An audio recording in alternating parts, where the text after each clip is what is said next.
nous retrouvons aujourd'hui de nouveau devant le Barbier de Séville et de nouveau devant un extrait de l'exposition, un extrait de la scène 2 de l'acte 1 et aujourd'hui nous allons nous entraîner au commentaire. Je relis le texte pour que tout le monde s'en souvienne et nous nous lançons dans l'élaboration du commentaire. Le conte. Tu ne dis pas tout. Je me souviens qu'à mon service, tu étais un assez mauvais sujet. Figaro. Mais mon Dieu, monseigneur, c'est qu'on veut que le pauvre soit sans défaut. Le comte. Paresseux, dérangé. Figaro.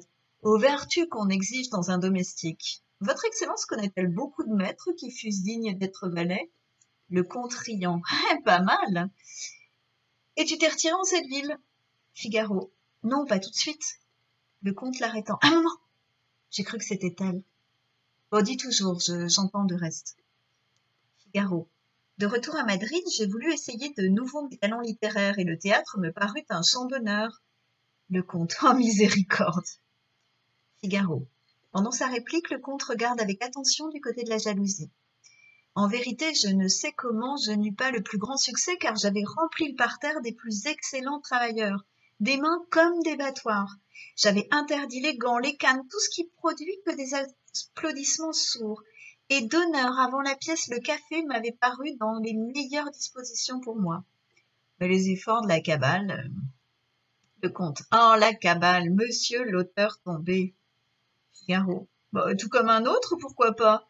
Ils m'ont sifflé, mais si jamais je puis les rassembler... Le comte. L'ennui te vengera bien d'eux. Figaro. Oh, comme je leur en garde, morbleu. Le comte.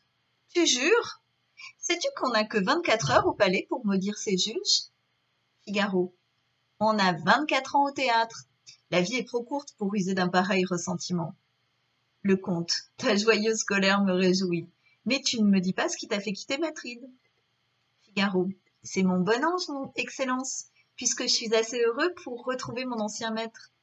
Voyant à Madrid que la République des lettres était celle des loups, toujours armés les uns contre les autres, et que, livrés au mépris où ce risible acharnement les conduit, tous les insectes, les moustiques, les cousins, les critiques, les maringouins, les envieux, les feuillistes, les libraires, les censeurs, et tout ce qui s'attache à la peau des malheureux gens de lettres, achevaient de déchiqueter et sucer le peu de substance qui leur restait, fatigués d'écrire, ennuyés de moi, dégoûtés des autres, abîmés de dettes, légers d'argent, à la fin, convaincu que l'utile revenu du rasoir est préférable aux vains honneurs de la plume, j'ai quitté Madrid.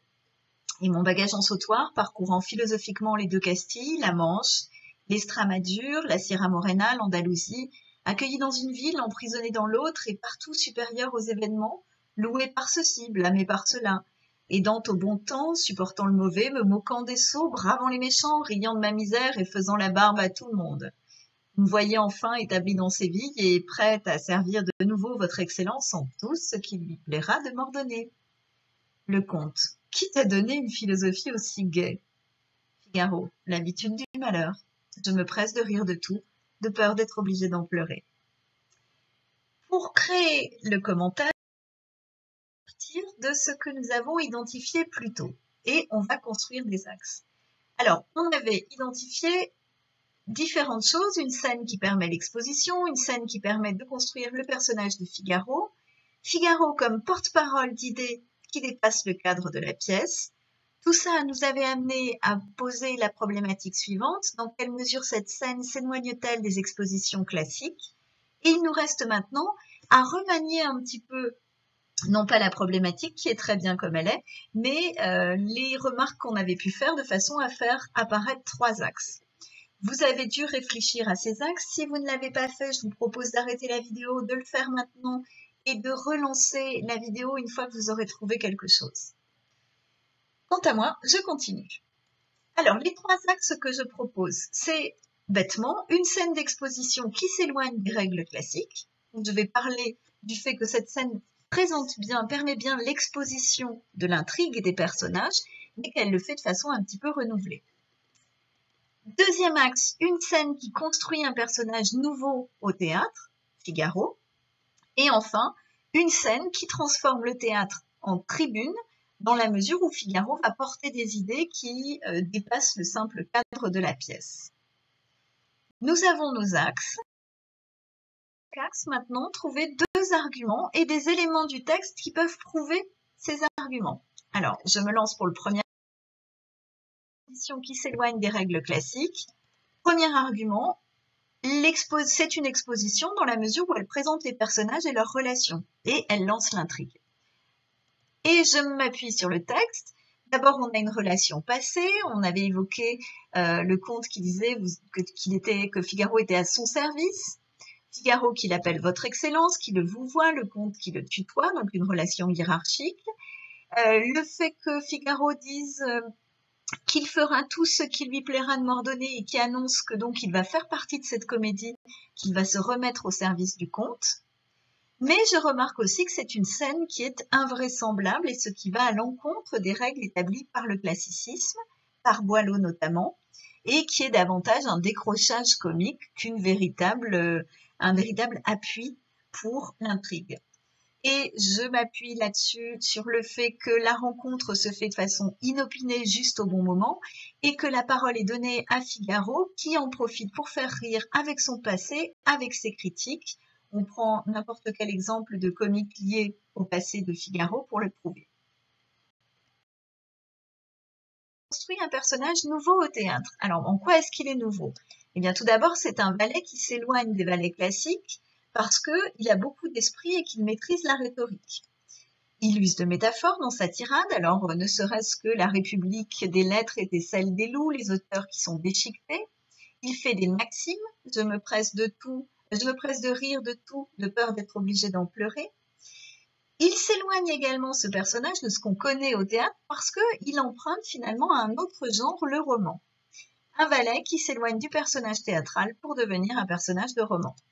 Et on peut s'appuyer là-dessus sur la tirade dans laquelle il explique son incroyable passé avec une énumération stupéfiante des aventures, des parallélismes de construction pour les mettre en valeur, notamment accueillis dans une ville, emprisonnés dans l'autre. Mon troisième acte transforme le théâtre en tribune.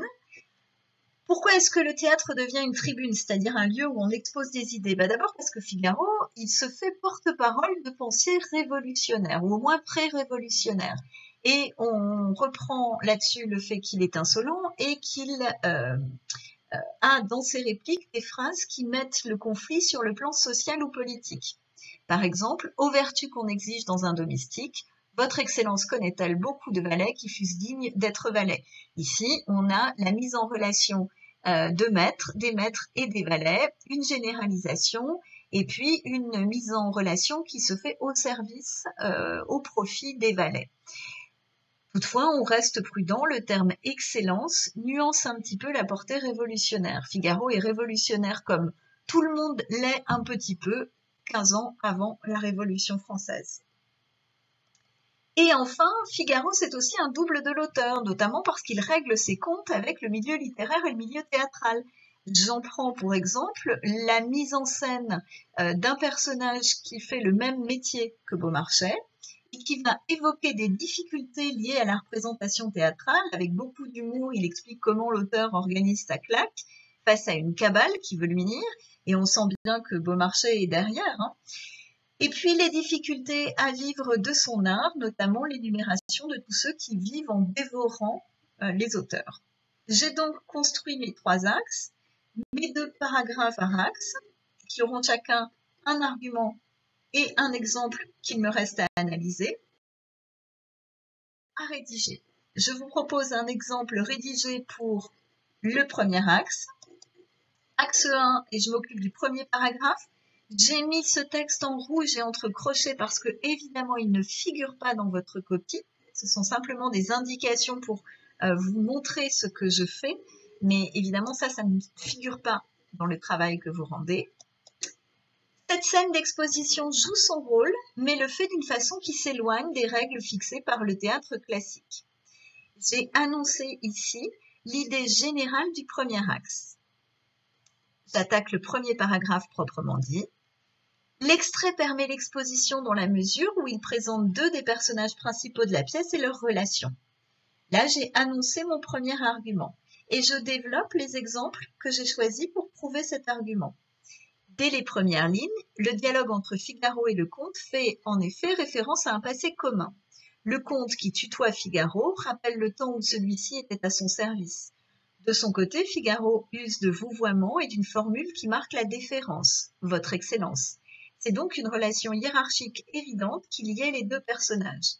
Figaro semble renouveler celle-ci puisqu'il propose à son ancien maître d'ordonner. Ce faisant, la scène annonce que le valet va jouer un rôle dans la rencontre de Laure et de Rosine. J'ai terminé la rédaction de mon premier paragraphe. Maintenant, j'ai bien travaillé. C'est à vous de faire. Vous choisissez l'argument de votre choix dans ceux que nous avons trouvés ensemble, surtout moi d'ailleurs, dans ceux qui précèdent. Vous choisissez l'argument de votre choix, hormis évidemment le premier de l'axe 1 que je viens de traiter. Donc vous avez le choix entre 5 arguments et vous rédigez le paragraphe complet avec l'argument, l'exemple qui vous permet, la référence au texte qui vous permet de l'affirmer et une analyse de cette référence, la fameuse méthode CPA, citation, procédé, analyse.